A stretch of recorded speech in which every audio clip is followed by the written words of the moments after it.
A sorte que não é escrita, subjetiva, né? Porque a última prova ela é toda objetiva. Mas, mesmo assim, com muitas alternativas, né? A gente vai ter que dar uma dica para vocês, ok? Então, vamos literaturando com Bondan. Vamos apresentar para vocês o Machado de Assis, tá? Curiosidades sobre ele. Uns dizem que ele é branco, outros dizem que ele era mulato e outros dizem que ele era negro. Então, os negros tentam puxar o mulato para eles e os brancos tentam puxar o mulato para eles. E fica aquela disputa ali. O que será que era o Machado de Assis? Vamos ver. Você sabia que Machado de Assis, aos 12 anos, foi aprendiz de tipógrafo? E o prédio em que ele trabalhava fazia parte do acervo do Museu da Imprensa, e ainda faz parte do Museu da Imprensa no Rio de Janeiro. Aqui eram as caixas pelas quais o Machado de Assis trabalhava. Então, gente, ele com 12 anos recebia os textos dos escritores, ia montando as frases, né, as palavras, para depois passar no tipógrafo.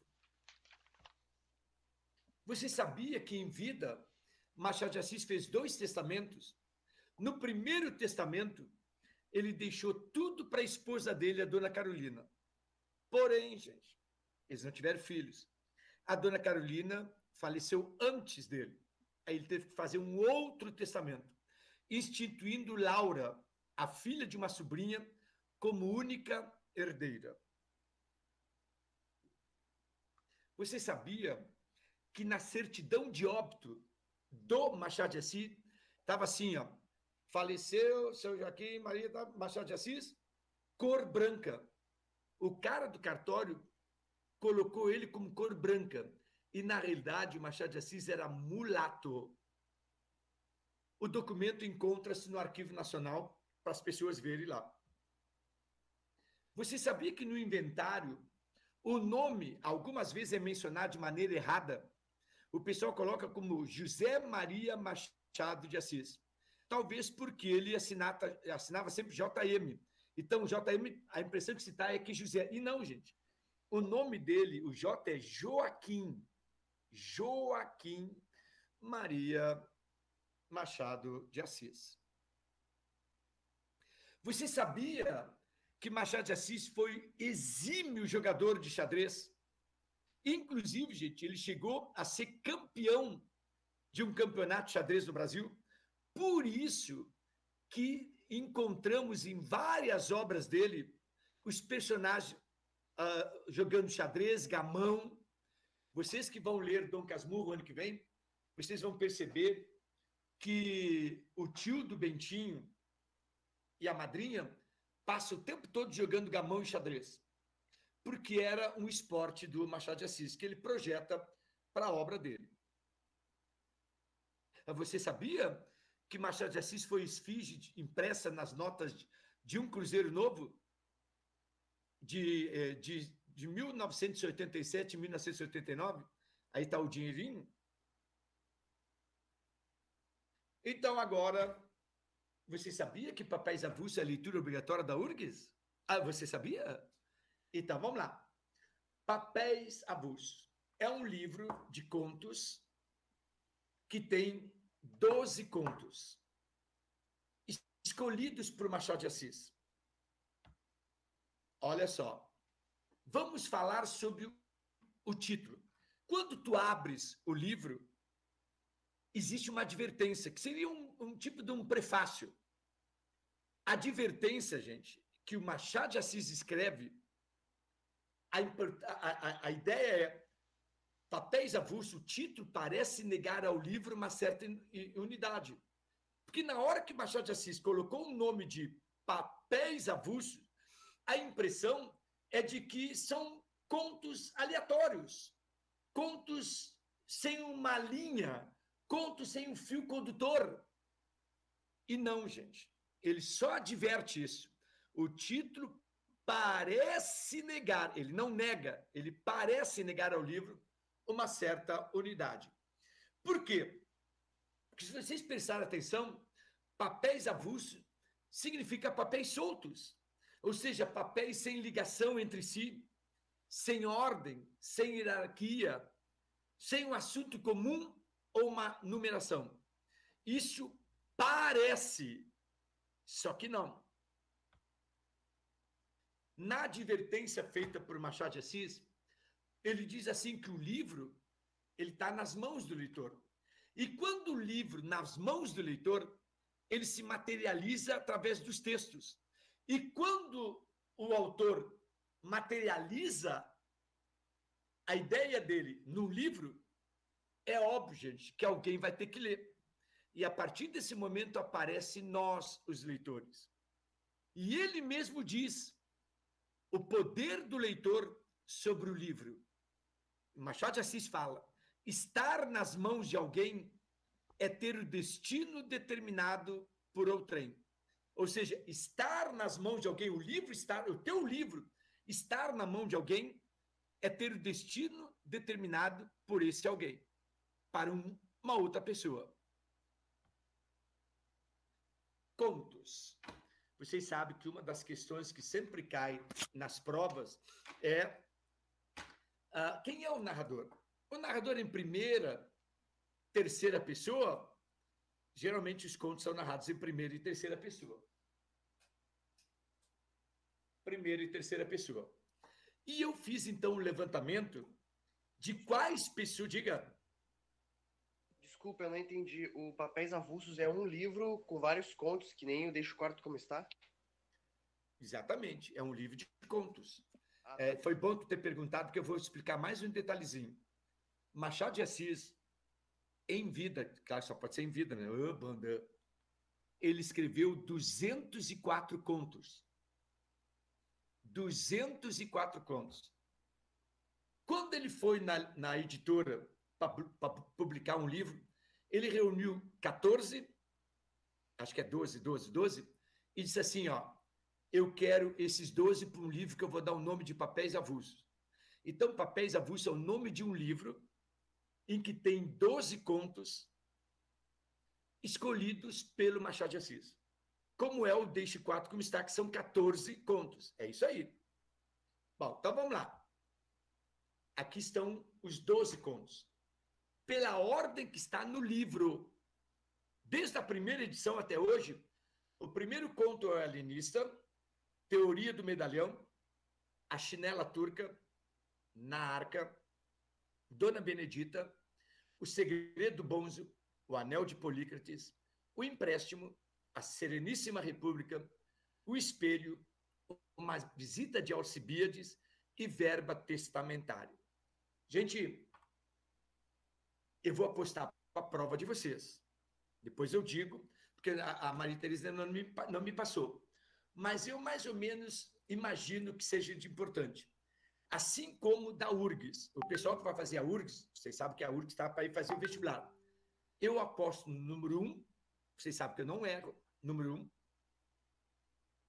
Aposto no número 2, Teoria do Medalhão. Aposto no 3, A Chinela Turca. Aposto no 9, A Sereníssima República. E aposto no 10. Alienista, Teoria do Medalhão, Chinela Turca, A Sereníssima República e O Espelho. Esses 5 aí. Tenho certeza, gente, que um ou dois desses 5 aí cai na URGS. E eu tenho certeza que desses 5, 3 caem na prova de vocês. Pode ter outro ainda. Depois, quando eu receber a prova, eu digo para vocês. Mas eu tenho certeza. Vamos ver quem são os narradores? O Alienista é uma obra narrada em terceira pessoa. Um narrador onisciente. Aquele que tudo sabe. Teoria do Medalhão tem momentos de segunda, mas ele é em terceira. É quando o pai diz assim, filho, tu irás, tu, segunda pessoa. É muito difícil, gente. Mas eu considero terceira pessoa. Chinela Turca, terceira. Na Arca, terceira. Dona Benedita, terceira. Segredo do Bonzo. O personagem é que narra a história. O Anel de Polícrates, terceira. O Empréstimo, terceira. Sereníssima República é narrado em primeira pessoa. O Espelho em terceira. Uma Visita de Alcibiades, primeira. E Verba Testamentária em terceira. Turma, aqui não tem nada a ver, viu? Mas lembra o Deixe o 4 começar? Dos 14, 3 era em terceira, o resto tudo era em primeira pessoa. Né? Então, aqui é o contrário. Ó. A maioria em terceira e só 3 é em primeira pessoa. Então, é O Segredo do Bonzo, A Sereníssima República e Uma Visita de Alcibiades. Ok? Vamos, então, destacar os contos que tenho certeza que vão cair, tanto na prova de vocês, quanto na URGS. Teoria do Medalhão. Com certeza. Com certeza. Esse conto é narrado em terceira pessoa e tem 2 personagens. O Janjão e o pai dele, o pai do Janjão. São só esses 2 personagens. O Janjão e o pai do Janjão. O enredo básico, assim, um spoiler. Quando o Janjão se torna maioridade, 21 anos, porque a maioridade na época era 21, hoje é 18. Quando ele completa 21 anos, o pai tem uma conversa reservada com o filho, aconselhando-o como ter uma profissão de reserva para o futuro. Filho, vem cá.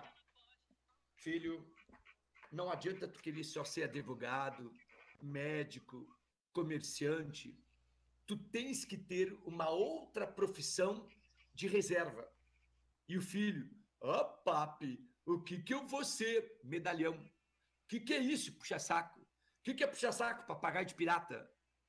Tu tem que ter uma profissão de puxa-saquismo. Tu tem que te preparar desde agora, na tua juventude, subsídios, para que quando tu chegar lá na meia-idade, 40 anos, ter algo para ostentar, para viver de aparências e famas passadas. Ser um puxa-saco. Entendeu, meu filho? Aham, papi. Conflito, esse conto não tem. É um dos raros contos que não há conflito. O que ocorre, gente, é que no conto é um pai, entre aspas, eu coloquei, orientando o filho. Conselhos de como não ter ideias próprias. Porque tu, a partir do momento que tu tem ideia própria, tu já se torna antipático. Sabe? Tu chega nos amigos, eu sou colorado e quero que exploda os gremistas. Tu não tem futuro como puxa-saco. Cara, tu tem que dizer assim, não, eu sou, mas vocês... Sabe? Tu tem que amaciar.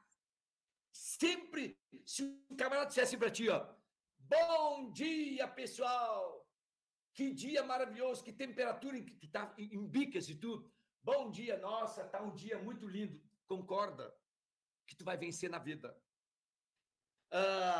Aqui diz assim, ó, saiba, fale mal, mas fale de mim. Saiba usar a publicidade, decore frases feitas, mas acima de tudo, não faças uso da ironia. Esse movimento no canto da boca, não seja irônico, porque a ironia te deixa antipático.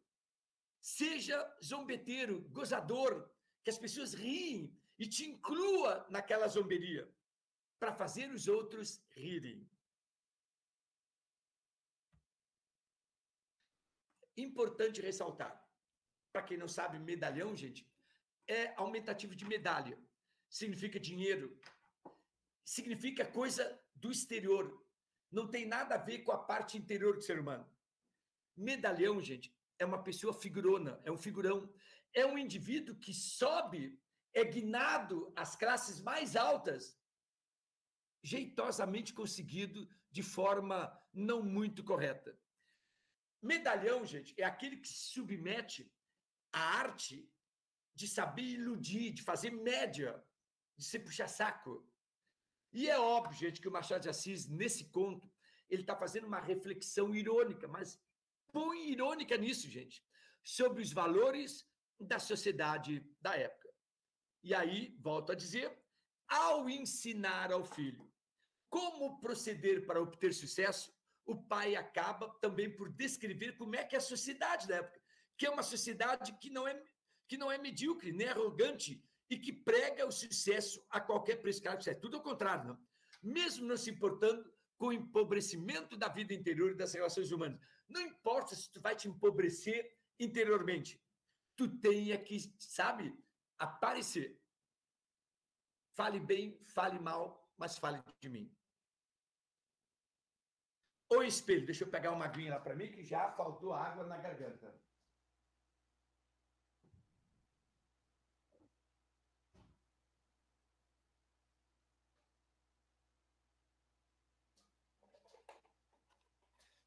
Muito bem.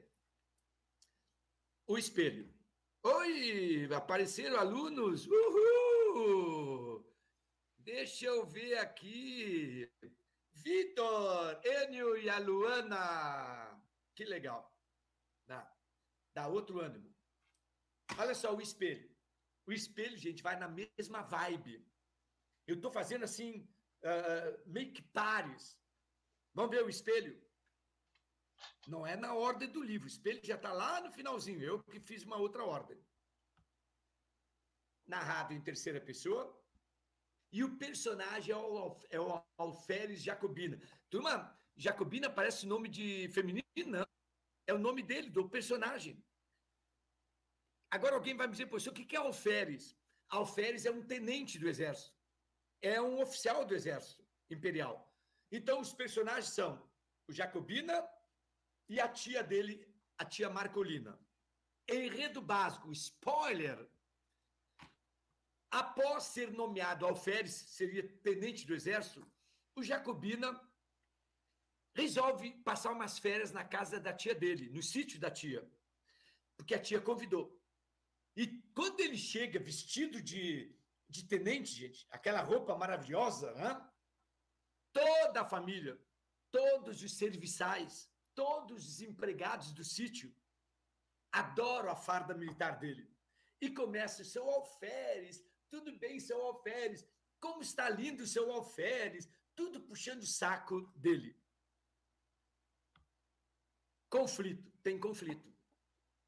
Por problemas de saúde de um parente distante da tia Marcolina, ela teve que sair do sítio. E por uma semana. E é claro, gente, que o nosso alferes, ele não ficou de farda quando ele estava em férias, ele só chegou de farda. Depois ele tirou a farda, deve ter colocado uma bermudona, um chinelo havaiana, uma camisetinha física e tal. E quando ele tira a farda, ele, que era acostumado a ser bajulado pelas pessoas, pelos empregados, ele começou a perceber que ninguém mais elogiava ele. E aí ele começa a sofrer com uma certa solidão. A angústia começa a crescer tanto, que depois de 8 dias, ele se lembra de se olhar no espelho que tinha na sala do sítio da tia dele. E quando ele se olha no espelho, ele se vê uma figura vaga, difusa, esfumada, sabe? Ele não está nítido ali, ele não está se enxergando. Solução. Só tem uma solução. Ele decide ir embora. Assustado. Quando, gente, sem assim ele perceber, veio uma ideia. Ele resolve se vestir novamente de tenente para ir embora. Quando ele veste a farda e passa pelo mesmo espelho que ele tinha se olhado antes, ele se vê inteiro, perfeito, completo. Ou seja, ele vê a alma exterior dele. E aí ele sai feliz com a reinserção dele na sociedade. Só que tem um detalhe. Esse conto, só quem leu sabe, inicia com o Jacobina num bar conversando com os amigos dele. E os amigos estão ali conversando, né? Sobre metafísica, sobre o ser humano, sobre a psicologia humana. Deixa eu colocar aqui para vocês. A história é contada por Jacobina para um grupo de amigos que discute metafísica. O autor, Machado de Assis, cria uma estrutura, um motivo para contar a história. As personagens não são planas, porque personagem plana no romantismo. Aqui não são, elas mudam. E aqui é que está o detalhe que eu quero que vocês peguem para as provas que vocês forem fazer. Qualquer prova. Machado de Assis, nesse conto, está fazendo uma crítica social. Ou seja, naquele momento em que o Jacobina está relatando esse episódio da vida deles para os amigos no bar, para explicar que todos nós, eu e vocês, todos nós temos duas almas. A que olha de dentro para fora, que é o nosso eu, e a que olha de fora para dentro, que é a nossa alma exterior. Neste caso, neste conto, o Machado de Assis está criticando aquele ser humano que só vive de aparências, ou seja, aquele que só quer se ver a alma exterior. E Jacobina era esse que só se olhava quando ele era alferes. Portanto, gente, são pessoas que não se, vamos dizer assim, não se completam por dentro, só se completam quando se vê por fora. Quer ver um exemplo? Tem pessoas que passam a vida inteira, e eu não critico, se preocupando com a beleza do corpo. Blush, rímel, botox, operações, harmonização facial e coisa e tal, e não falam, não discutem, não estudam, nem nada. Gente, esse mundo exterior, essa nossa alma exterior, com o tempo é implacável. Eu que eu diga. Não pense que a gente vai ficar com esse cabelo lindo do Enio aí, ou o cabelo lindo do Germano. Turma, vai esbranquiçar, vai enfraquecer, e não adianta. E eu sempre digo assim, ó, às vezes uma menina acha o rapaz lindo, belo, vai conversar com ele, quando ele abre a boca, só diz besteira. Ai, só diz abobrinha, gente. Ou o cara vai pegar uma guria para namorar, né? Linda, maravilhosa, bela, fisicamente falando, quando abre a boca, tipo assim, entende? Tipo assim, não, e tipo assim, pô, eu tipo assim, é só no tipo assim, gente, pelo amor de Deus, socorro! Por quê? Porque está preocupado com o por fora. E é isso aí. A aparência ao invés da essência. Tá? E lá, no caso do teoria do medalhão, o pai quer que ele se preocupe só com a aparência. Claro que é uma crítica que o Machado de Assis está fazendo nesses contos aí. Bom, conforme eu disse para vocês, 20 minutos, só o alienista. Mas também vocês vão entender por resto da vida. O alienista é o maior conto de Machado de Assis. Tanto que, atenção, o alienista... Eu agora vi alguém da direção, apareceu e desapareceu. Vocês viram? Eles ficam controlando. Nem sei se ele está aí ainda, né? Acho que não, já saiu. Apareceu e desapareceu. Eles dão uma olhadinha assim para ver como é que está. Olharam, tem 28 presentes aqui, está um número bem bom. Bem bom. Então, ainda bem, né? Já olharam, já tem bastante alunos aí. Então, olha aqui, ó, o alienista. O alienista, gente, cuidado. Tem gente que fala que o alienista é conto, mas não é conto. O alienista é uma novela. É que eu estou acostumado a dizer que é conto. Mas o alienista está entre o conto e o romance. Vocês sabem que novela está no meio entre o conto e o romance. O alienista é uma novela. Tanto que, quem sabe, o alienista, gente, ele tem mais ou menos umas 40 e poucas páginas. Deixa eu ver aqui.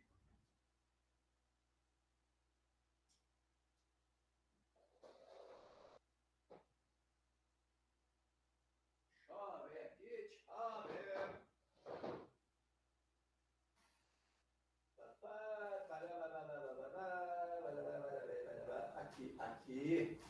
Cheio.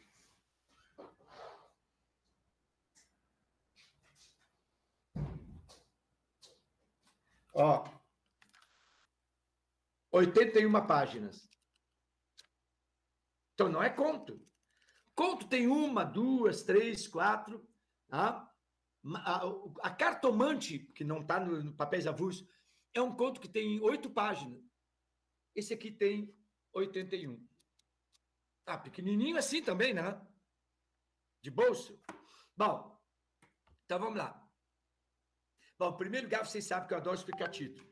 Alienista, no século XIX, eram os psicólogos, os psiquiatras, os que iam estudar a mente humana.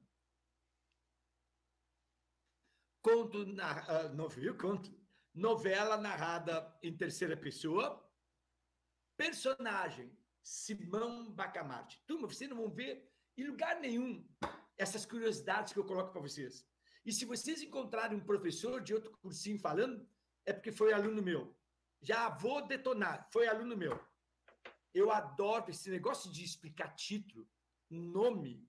Isso é comigo. Tanto que a minha sobrinha tá grávida, já veio para mim, tio, vamos escolher um nome para minha filha. Eu quero que o senhor veja a etimologia da palavra. Eu vou dar os nomes e o senhor pesquisa para mim? Claro que sim, adoro isso. E eu vou falar para vocês o porquê que Machado de Assis escolheu o personagem de Simão Bacamarte. Turma, só que ele não sabe o que eu vou dizer. Vocês sabem que o Simão, esse personagem, ele é bipolar, né? Uma hora ele manda internar, outra hora ele manda soltar, ele é bem instável. Porque o nome dele diz isso. Simão, para quem não sabe, é aquele apóstolo de Cristo que está sentado, o segundo à esquerda de Cristo. Simão, gente, é, como eu poderia dizer para vocês, é o mais sensato. É aquele que Cristo primeiro ia conversar, porque tinha uma palavra amiga, uma palavra sensata, uma palavra correta. Então, o Machado de Assis coloca o nome do personagem Simão, porque significa que é o lado sensato dele. Agora, Bacamarte, para quem não sabe, é uma espingarda de cano longo, a boca larga, que quando tu atira os chumbinhos, ele tem um diâmetro, gente, de quase 10 metros os chumbinhos para atacar. É uma destruição, gente. Então, por isso que ele colocou o nome de Dr. Simão Bacamarte, ou seja, ele tem momentos que ele é Simão, mas ele tem momentos que ele age como um Bacamarte. Entenderam? Bom, Dr. Bacamarte era um médico renomado na Europa, brasileiro, e vem para o Brasil e se instala numa cidade chamada Itaguaí. Não é Itajaí, é Itaguaí, no Rio de Janeiro. E esse médico, gente, ele dedicou-se apaixonadamente ao estudo da patologia cerebral, ou seja, da loucura. Ele quer saber aquele momento, aquela sinapse. Olha a palavra, obrigado, Lula. Sinapse, eu acho que fazia décadas que eu não falava esse nome. Aquela sinapse entre a razão e a loucura. Se ele descobrir aquele momento em que a pessoa deixa de ser normal e passa a loucura, ou vice-versa, ele tem certeza que vai achar a cura para a loucura. E aí ele construiu uma casa verde, que é o asilo, que é o hospício dele, onde vai ser o seu campo de experiências. Conflito, sim, claro que tem conflito. Quando ele inaugura o hospício dele, quase todas as pessoas da cidade foram internadas. E aí a cidade se revoltou, mas acabaram aceitando as ideias do médico quando ele acabou de internar a própria esposa dele, a dona Evarista.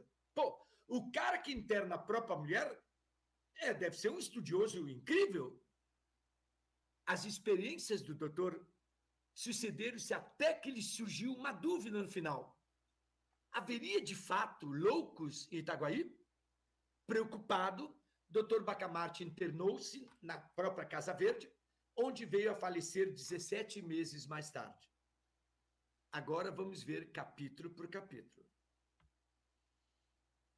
Prestem atenção, que vocês jamais vão esquecer disso aqui. Atenção. Estão vendo o meu cursor aqui? Estão vendo o cursor? Ok. todo o livro traz assim, ó.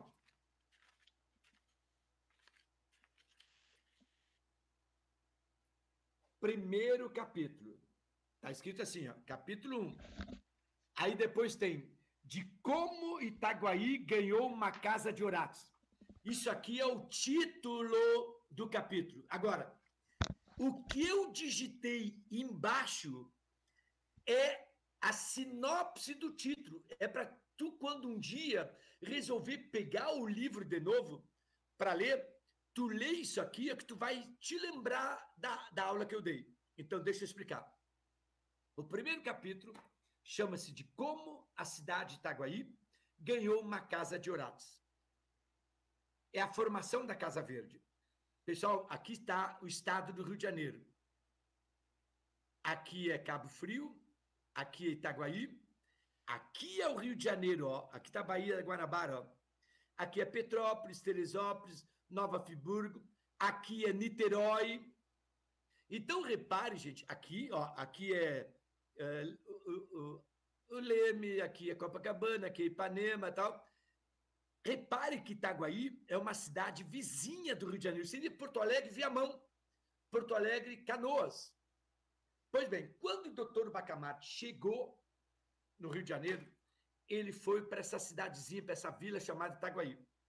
E lá ele alugou um sobrado, pintou o sobrado de verde e colocou Casa de Horácio. Agora eu vou explicar para vocês qual a diferença entre Casa Verde e Casa de Horácio. Isso é muito importante. Casa Verde é porque a casa é pintada de verde. Quando as pessoas chegavam em Itaguaí, dizia assim, ô moço, onde é que fica o hospício do Dr. Simão Bacamarte?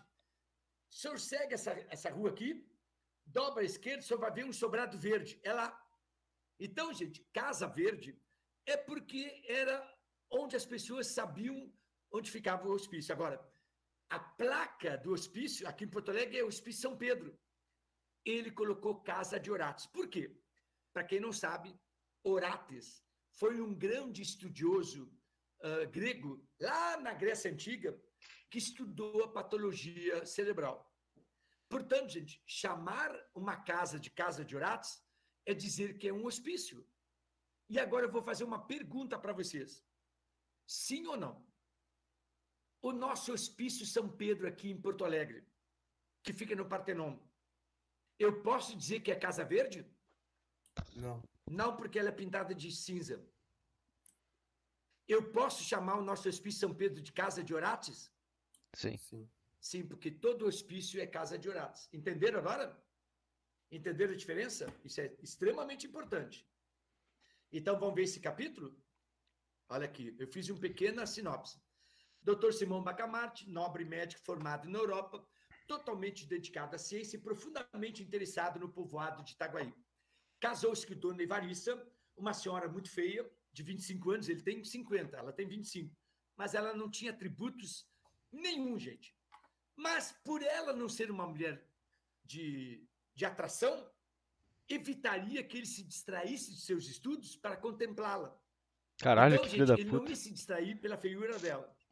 Porém, gente, ela tinha atributos fisiológicos perfeitos para lhe dar filhos saudáveis. Ou seja, ela era uma moça que tinha braços grossos, coxas grossas, né, para poder parir filhos. Imagina, olha a ideia, gente. Cara, que Machado de Assis está ironizando. Tu chega, casa com uma mulher extremamente linda e fica enfurnado no teu laboratório semanas e semanas, deixando uma mulher linda lá na casa. Meu amigo, o Ricardão tá girando. Então, se ela não é bonita, ninguém vai dar bola para ela. É isso que o Simão pensou. Capítulo 2, chama-se Torrente de Loucos. E eu coloquei, de todas as partes afluem loucos. O que é isso? Quando a população do Rio de Janeiro e de Itaguaí soube que nessa cidade de Itaguaí tinham inaugurado um hospício, gente, as famílias começaram a levar os seus loucos todos para lá. E começou a vir louco, gente, de tudo que é lugar. Tanto, gente, que em 2 meses o hospício estava lotado. Lotado. Simão compartilhava as experiências dele, as expectativas dele, com o boticário Crispim Soares. Ah, isso aqui é importante. Na cidade de Itaguaí tinha um boticário. Você sabe o que é boticário? É farmacêutico, é aquele que faz o remédio. É aquele que avia o remédio. Não vem de indústria farmacêutica. Ele pega ali as coisas e faz. Ora, gente, quando o Crispim, que tinha uma botica, que é uma farmácia antiga, soube que na cidade surgiu um cientista da patologia humana que vai mandar aviar vários remédios. O Crispim ficou feliz, porque agora ele vai vender, ele vai fazer um monte de remédios que o Bacamarte vai mandar fazer. E aí, gente, os loucos vinham de todos os cantos, com várias manias, cada um com a sua mania. Em 4 meses, a Casa Verde era uma povoação. As excentricidades encontradas pelo doutor impressionavam até o padre Lopes. Classificando e aplicando terapias, esse trabalho passou a consumir todos os seus dias, que ele se esqueceu da esposa dele. Gente, o Bacamarte, tão assim impressionado, tão dedicado ao trabalho dele, que ele simplesmente se enfurnou no hospício e esqueceu a dona Evarista em casa. Capítulo 3. Deus sabe o que faz. E eu coloquei, é o capítulo em que dona Evarista ganha uma viagem ao Rio de Janeiro. Olha só, a dona Evarista, ela está, desculpe o termo, gente, emputecida. Ela está raivosa, gente, que o marido não dá mais importância para ela. E sabe o que ela faz? Ela põe culpa nos loucos. E essa meia dúzia de louco aí, ó, que acabou de roubar o meu marido, agora ele só quer saber de fazer experiências, esse bando de doido aí, ela está enlouquecida. Aí o Bacamarte chega lá e diz assim, o que foi, mulher? O que foi? Que eu simplesmente estou jogada aqui em casa às traças. Tu já não vem mais para casa, tu não te interessa mais por mim. Esse bando aí que roubou meu marido. Aí ele, Evarista, eu acho que tu precisas de umas férias. Que férias? Eu acho. Faz o seguinte, Evarista, convida a tua irmã e o teu sobrinho e vocês vão para o Rio de Janeiro, eu pago 15 dias de férias para vocês. Vão lá no Copacabana Palace, nem existia na época, estou inventando. Vai lá, eu pago. E ela, mas de onde é que tu tem esse dinheiro aí? A gente nunca teve dinheiro para nada. E ele, dessa meia dúzia de loucos que você falou, está revertendo muito dinheiro para nós. Olha o que a dona Evarista disse. Ah, Deus sabe o que faz. Nossa, que queridos loucos. Ah, que coisa maravilhosa. Claro, eu vou falar com a mana e o meu sobrinho. Ah, que coisa maravilhosa. Esses loucos são coisas mais lindas da minha vida. Mudou porque ela ia para o Rio de Janeiro. Dona Evarista sente-se abandonada e culpa meia dúzia de loucos por sua desgraça, por sua solidão. Simão, então, sugere que ela fosse ao Rio de Janeiro. Tal possibilidade animou a mulher, que, entretanto, não sabia de onde ele tiraria o dinheiro para a viagem. Bacamarte, então, revelou que a fortuna que havia acumulado com a renda da Casa Verde foi com a renda da Casa Verde. E a dona Evarista, então, passou a agradecer essa meia dúzia de loucos, afirmando que Deus sabe o que faz. Capítulo 4, uma nova teoria.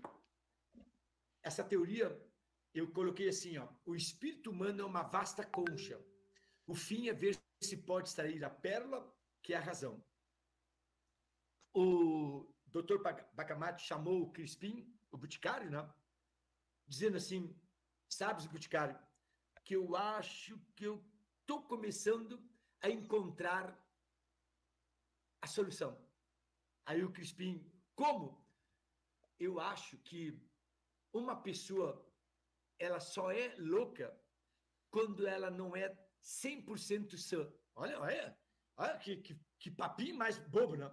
Uma pessoa, ela só é louca quando ela não é sã. Mas eu estou desenvolvendo isso aí. E o Crispim, para puxar o saco dele, Mas, doutor, o senhor tem que divulgar a matraca. Vai na rua e expõe a sua teoria. Matraca é o seguinte, gente, no século XIX, quando as pessoas queriam fazer propaganda de um produto, dava uma pessoa com uma voz bem grande e ela girava uma matraca e a pessoa começava, atenção, atenção, estou vendendo picolé, R$2, atenção, atenção, jornal. E aí o Crispim pediu para que ele contratasse um matraqueiro para dizer, atenção, atenção, Dr. Simão Bacamarte está achando uma teoria para a loucura. Aí o Bacamarte, não, eu ainda não cheguei na prática, portanto, vão dar um tempo. Após formular uma teoria que considerava revolucionária, Simão convida Crispim Soares a conhecê-la. E ele diz, só poderiam ser consideradas sãos aqueles que não têm absolutamente nenhum desvio de comportamento. Isso é óbvio, não, gente? O Boticário sugeriu que a descoberta fosse caso de matraca, ou seja, deveria ser divulgado publicamente. Na época, eram contratados homens com matracas que saíam pelas ruas chamando a atenção do povo, espalhando notícias. Dr. Simão, no entanto, achou melhor colocar a primeira teoria em prática. Capítulo 5, terror. Ele começa, gente, a internar um grande número de pessoas. E até pessoas que não tinham atitudes de louco, porque lembram que no segundo capítulo chama-se Torrente de Loucos. Foram internados todos os loucos. Quando chega no capítulo 5, ele começa a querer internar as pessoas que ele acha que podem vir a ser loucos. E a situação é o seguinte, ele está nessa janela aqui, olhando para a rua, com o secretário dele. E lá na rua, tem um camarada que está todo mundo em volta dele, gesticulando tudo, e o Simão pergunta para o companheiro dele, o que é aquele burburinho lá na rua? Aí o secretário diz assim, é o Costa. O que tem o Costa? Esse camarada ganhou uma herança, uma fortuna. Como ele é um homem muito bom, os amigos começaram a pedir dinheiro emprestado para ele. E ele foi emprestando sem tomar nota. E ninguém pagou, e ninguém devolveu o dinheiro. E agora está ele lá na miséria, pedindo ele agora dinheiro emprestado para os amigos. O Simão, interna. Vai lá, pode internar. Pode internar. Olha aqui. Após 4 dias, a população de Itaguaí se consternou, ficaram apavorados quando eles internaram um homem aparentemente saudável na Casa Verde, que é o Costa. O Costa foi herdeiro de uma grande fortuna e emprestou todo o seu dinheiro entre os moradores do local sem cobrar juros, e terminando na miséria por não receber qualquer pagamento. Esse descuido dos bens, para o Dr. Simão, era prova de um desequilíbrio mental. Então, ele vai ter que estudar. Esse cara é um desequilibrado. Ele empresta dinheiro sem tomar nota, sem fazer uma duplicata. Traz ele aqui que eu vou estudar. A rebelião. Aí é claro que ele começou a internar tudo que era pessoas e começou a dar uma resistência na cidade. O barbeiro Porfírio e mais 30 homens vão até a Câmara Municipal da cidade pedir que fechem a Casa Verde. A Câmara recusa. E aí veio o resultado de uma rebelião. O barbeiro Porfírio, junto com os amigos dele, querem que a Casa Verde seja fechada. Com as recorrentes notícias de aprisionamentos feitos por Bacamarte, o barbeiro Porfírio lidera uma revolta contra a Casa Verde. Reuniu um grupo de amigos e solicitou à Câmara o fim do hospício. Mas a Câmara recusa, com a maioria dos vereadores defendendo o doutor Simão. E aí, gente, o Simão foi convidado para ir até a Câmara Municipal para falar do que a população está achando. E ele lá defendeu o estabelecimento dele, garantindo que ele agia somente dentro dos parâmetros científicos. Mas os revoltosos não se convenceram disso aí. Capítulo 7, o inesperado. Diante da confusão que está acontecendo na cidade, o Império manda os dragões. Dragões é a polícia do Império. E aí há uma disputa entre os dragões e os canjicas. Canjicas, gente, são os aliados dos revoltosos, aqueles que querem que feche o hospício. Os dragões enfrentam os canjicas. Porém, quando os canjicas explicam o porquê que eles estão fazendo aquela rebelião, os dragões aderem aos canjicas. E a Câmara é fechada. Aproveitando a reviravolta, o barbeiro, então, conclamou a invasão à Câmara e toma o poder da prefeitura. Então, o barbeiro Porfírio se torna o chefe da cidade. A angústia do Boticário. Porfírio procura Crispim, Porfírio é o líder da revolução, que adere aos rebelados. Repare que Crispim era muito amigo do Simão. Mas aí acontece assim, ó. Turma, vai haver uma rebelião. O Porfírio conseguiu ser o líder da cidade. Ele vai invadir o sanatório. E o Crispim, gente, ele está no meio. O Crispim pensa assim, puxa vida, se eu não aderir os revoltosos e os revoltosos forem vencedores, eles vão me prender, como vão prender o Simão. Se eu for a favor dos revoltosos e o Simão vencer, o Simão vai me internar por ter sido a favor dos revoltosos. Então, eu estou entre o mar e o rochedo. Mas ele resolveu seguir os revoltosos. Ao saber que o barbeiro Porfírio dirigia-se à casa de Simão, o boticário Crispim temeu pela própria segurança. Ele poderia ser o próximo preso por sua ligação amistosa com o doutor. Decidiu, então, ir até o palácio do governo, como passou a se chamar a Câmara, para declarar o seu apoio à administração. 2 lindos casos. Porfírio faz acordo com o Simão e o Simão considera o barbeiro e os seguidores dele 2 lindos casos para serem estudados, explicando melhor. Agora o Porfírio e os 30 amigos dele vão até o hospício para tirar e fechar. E o Simão está lá na janela dele, lá, olhando aquele monte de gente chegando. E ele pergunta para o secretário dele, o que é isso? Doutor Simão, a população quer invadir o seu prédio e quer lhe prender. É? Quem é que está liderando? É o barbeiro Porfírio. Tá bem, deixa ele entrar. Eu estou imaginando, quando o Porfírio entra, Porfírio põe o dedo na cara assim do Simão, porque tu é isso, porque tu é aquilo. Aqui, ó, isso é uma falta de respeito, tu fica internando todo mundo, até os que não são loucos, tu está internando, e babá, e o Simão fica só. O Simão está como Simão. Ele só está escutando e tal. E o Simão, eu posso falar? Não, porque o senhor não sei o quê. E o Simão ali, ó. De repente, o Simão começa a falar. Seu Porfírio, o meu estudo se baseia blá, blá, blá, blá, blá, blá, blá, blá, blá, blá, blá, blá. Consegue convencer o Porfírio.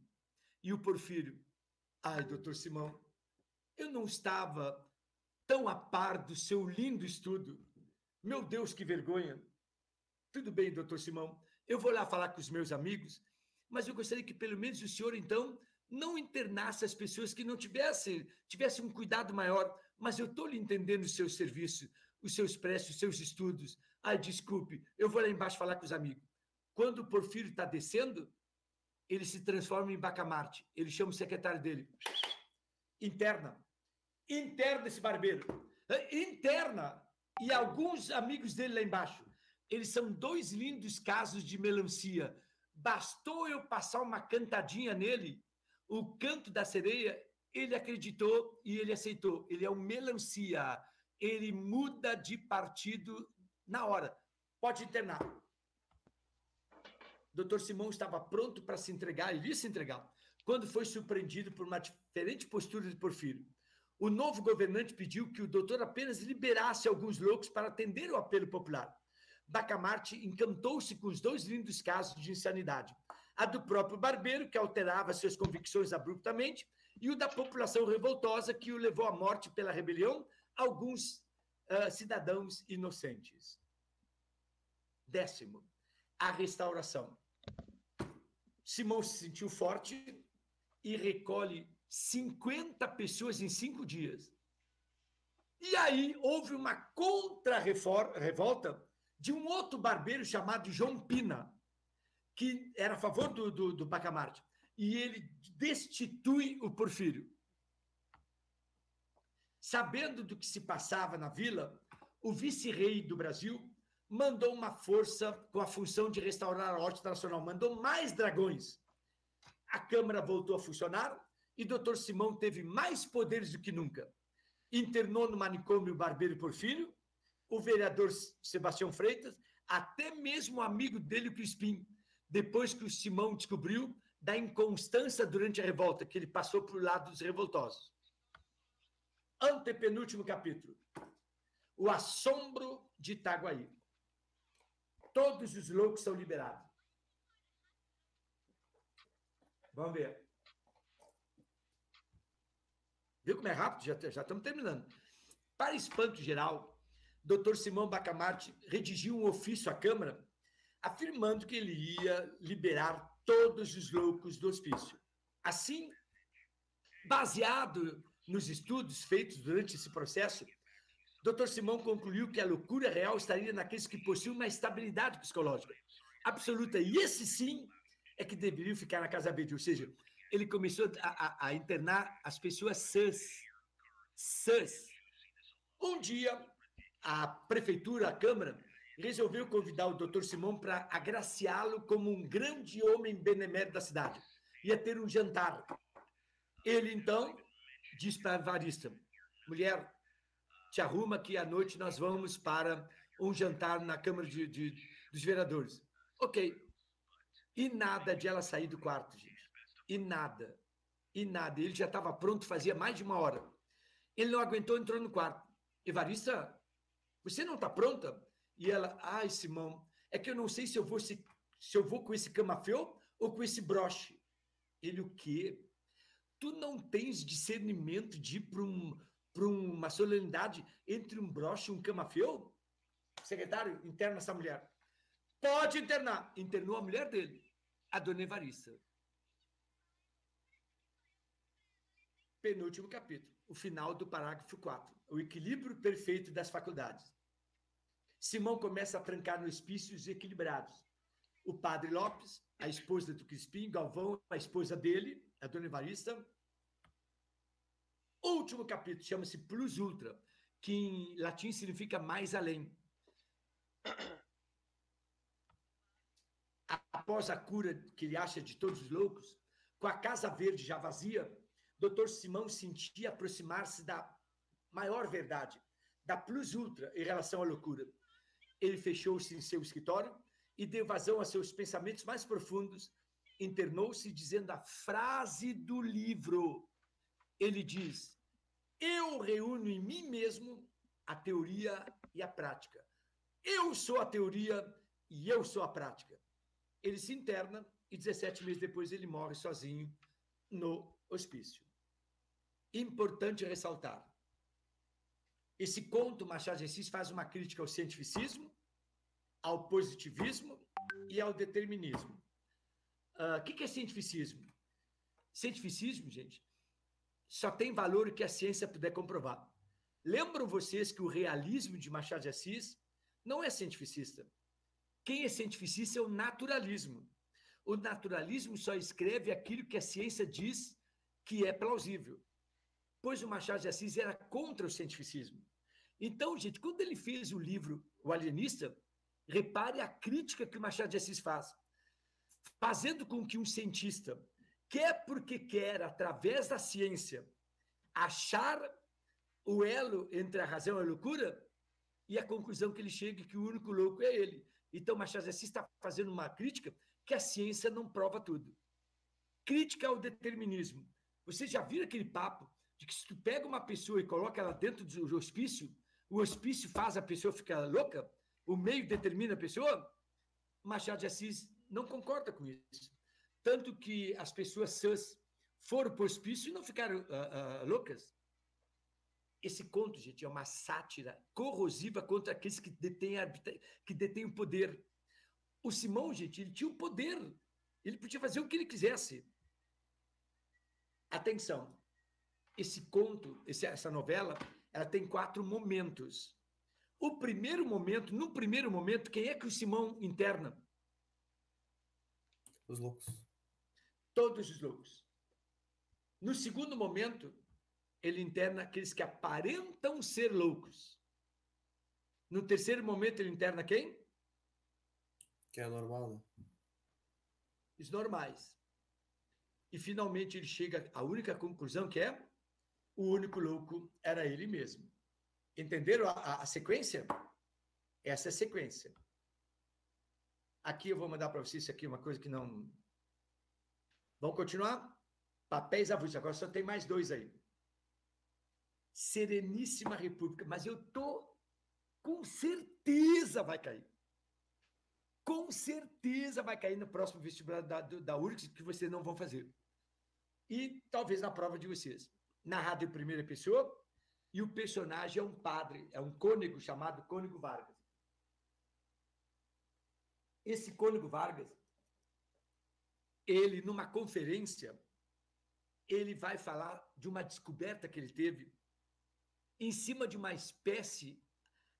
Opa, tá faltando bateria aqui. Opa, bateria. Aqui. Ok. Nessa conferência, esse cientista, Cônego Vargas, ele descobriu um grupo, uma espécie de aranhas, que falam e se organizam socialmente entre elas. E as teias delas são teias que elas se levam para o seu grupo social. E através das teias delas, elas podem fraudar, elas podem ser corruptas e tudo. E ele disse, gente, que há 4 tipos de grupos de aranhas. Mas é claro que ele está levando isso para o grupo humano, como se fosse partido político. Nós temos o partido retilíneo, que seria o partido conservador, o partido curvilíneo, que seria o liberal, o partido reto curvilíneo, que é o conciliador entre conservador e liberal, e o partido antirreto curvilíneo, que é o contrário de todos, que é o republicano, que nós estamos na época da República, né? Deixa eu explicar para vocês. Esse Cônego Vargas, ele disse que o ser humano é igual a essa espécie de aranhas que ele descobriu. Que o ser humano, ele frauda, o ser humano é corrupto por natureza. E ele conta, o título, quero que vocês entendam, vocês sabem quem é a Sereníssima República? É Veneza. A cidade de Veneza, na Itália, durante séculos, ela era uma cidade independente. E as eleições do duque, gente, é o prefeito. Lá tem o nome de duque. O duque, gente, como é que era feita as eleições? Se pegava um saco, 2 bolas, colocava o nome de quem gostaria de ser duque, colocava o nome nas bolas e colocava no saco. Chamava uma criança no meio da praça, com toda a Veneza ali, a criança colocava a mão no saco e tirava uma bola, o nome que estava naquela bola era o futuro duque. Só que, isso é verdade, no século XVI, um duque começou a ficar frequentemente sendo o duque da cidade. Ele chegou a ficar 24 anos como duque. Gente, era muita sorte sempre tirar o nome dele. Até que na última vez, o cara que era concorrente, que não tinha medo desse duque, disse assim, opa, só um pouquinho. Subiu no palco, pegou o saco e tirou outra bola, a outra bola estava com o nome do mesmo duque. Então, o cara estava fraudando, gente, fazia horas, várias eleições. E ele fala sobre isso aí. Esse sistema vai sendo fraudado pelas aranhas, corrigindo-se, adaptando-se, variando-se diversas vezes e diversos modos, eternamente corrupto. Aqui, só para vocês terem uma ideia do que é isso aí, tá? Chinela Turca. Vai cair. Chinela Turca, gente, é narrado em terceira pessoa e tem dois personagens. Major Lopes Alves e um rapaz recém-formado em Direito, o Duarte. O enredo é o seguinte, é bem simples e muito bom. O Duarte, esse jovem, ele tem um compromisso, um jantar com a namorada dele às 9 da noite. Então, ele, digamos que seja 6 horas da tarde. Ele já está tomando banho dele, já está fazendo a barba dele, porque ali pelas 8h30 ele vai sair de casa para se encontrar com a namorada. Porém, gente, ali pelas 7 horas, entra na casa do Duarte o Major Lopes Alves, trazendo 140 folhas de um romance que o Major estava escrevendo. Tinha escrito. E o Major diz assim para o bacharel: Duarte, tu é um guri muito inteligente. Eu trouxe aqui um romance que eu escrevi e eu queria que tu desse uma olhada e me dissesse o que tu acha sobre o romance. Aí o Duarte, putz, e agora? Como é que eu vou prestar atenção nesse homem se eu tenho um compromisso com a minha namorada? E agora, o que eu faço? E o Major, então, achou melhor, ao invés do Duarte ler, o Major começou a ler o romance dele. E aí o Major começa a ler página por página e o Duarte se enfadonha. Gente, o Duarte não estava nem mais prestando atenção no que o Major estava falando. Tanto, gente, que o Duarte saiu da história e ele começou a pensar numa outra história, em que ele tinha uma chinela, que ele chegou numa casa, a mulher ia pegar ele.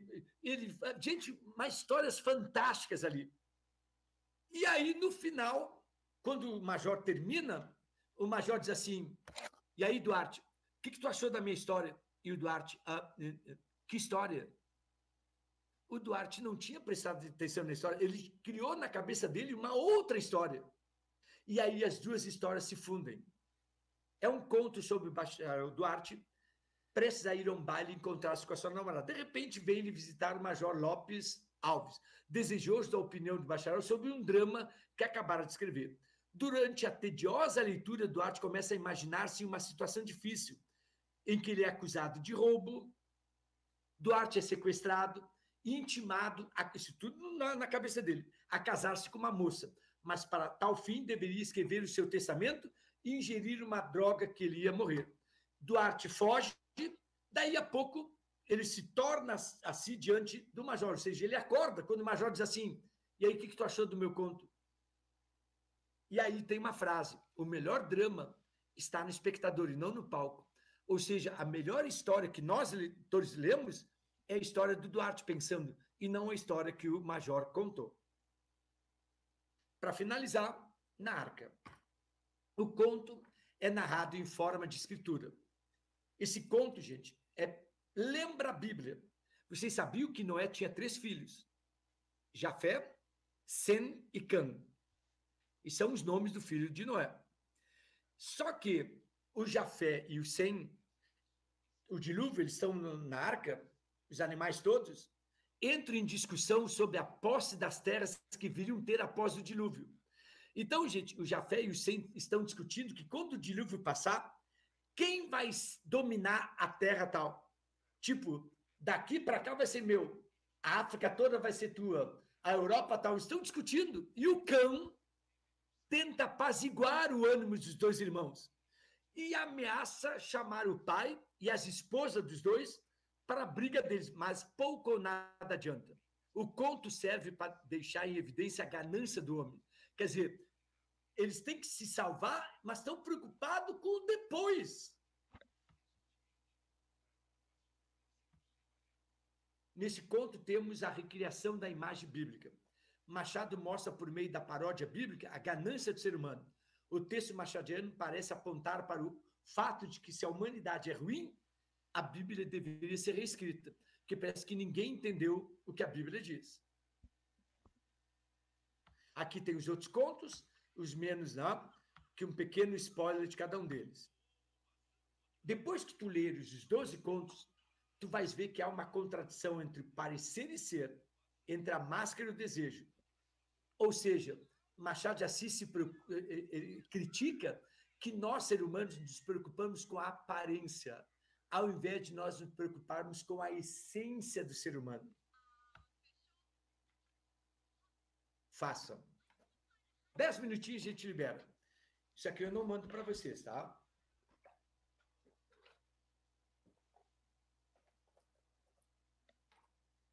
Escreve no chat aí.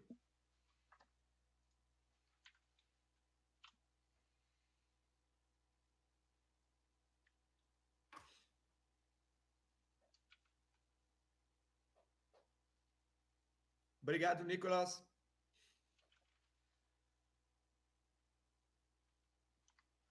Mas acho que acertaram. Tá bom. É isso aí. Sobre o conto alienista, Machado de Assis, a assinale é incorreta.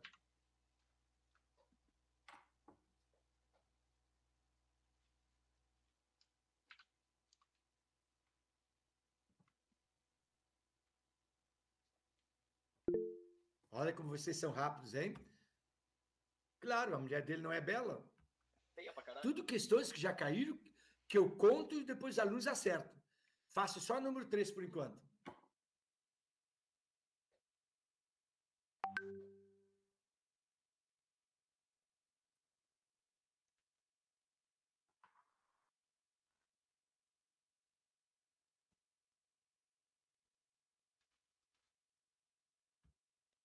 Perfeito. O espelho reflete a alma exterior, gente, e não a interior. Desculpe. O espelho inventou uma grave doença para uma das filhas da tia Marcolina, a filha que morava a 5 léguas. Não.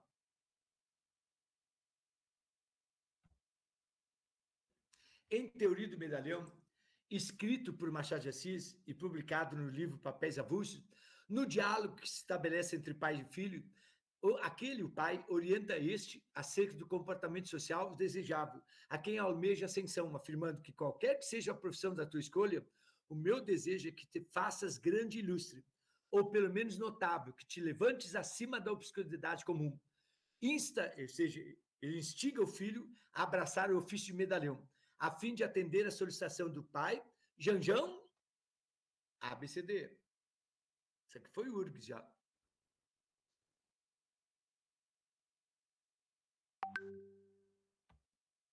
Nossa, vocês são muito rápidos. Assinar a alternativa correta sobre a Sereníssima República.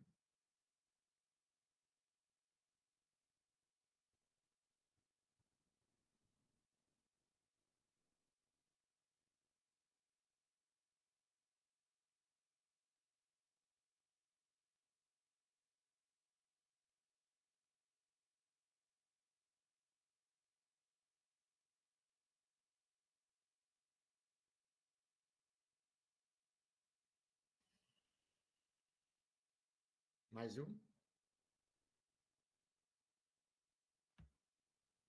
Ok. Esse aqui é maravilhoso. Mas eu não deu os outros, mas dá para saber. Sabendo 2, já dá para mais ou menos matar. Mas vocês vão errar, porque eu não dei todos eles. Eu só falei do Narca.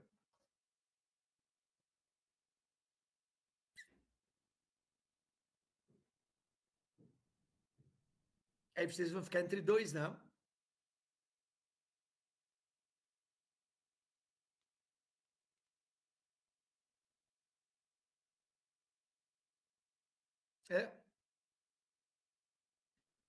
Na arca, o 5 é esse aqui, ó. Portanto, A ou B. Ok? É esse aqui. Mas esse aqui eu não vou exigir que vocês não, mas João acertou. Penúltimo. Assinale verdadeiro ou falso sobre esses contos aqui. Mas o senhor não deu o segredo. Mas pela chinela turca, teoria, já dá para matar.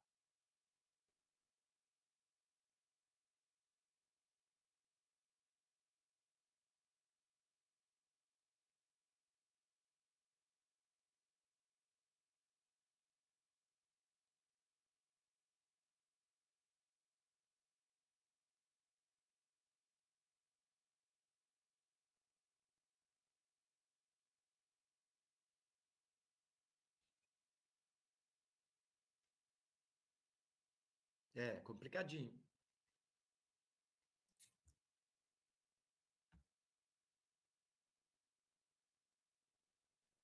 Verdadeiro, falso, verdadeiro e falso. Esse aqui.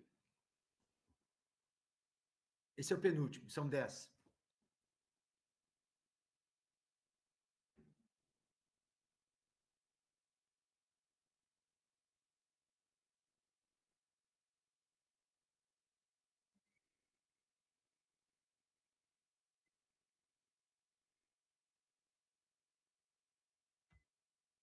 Perfeito. E o último?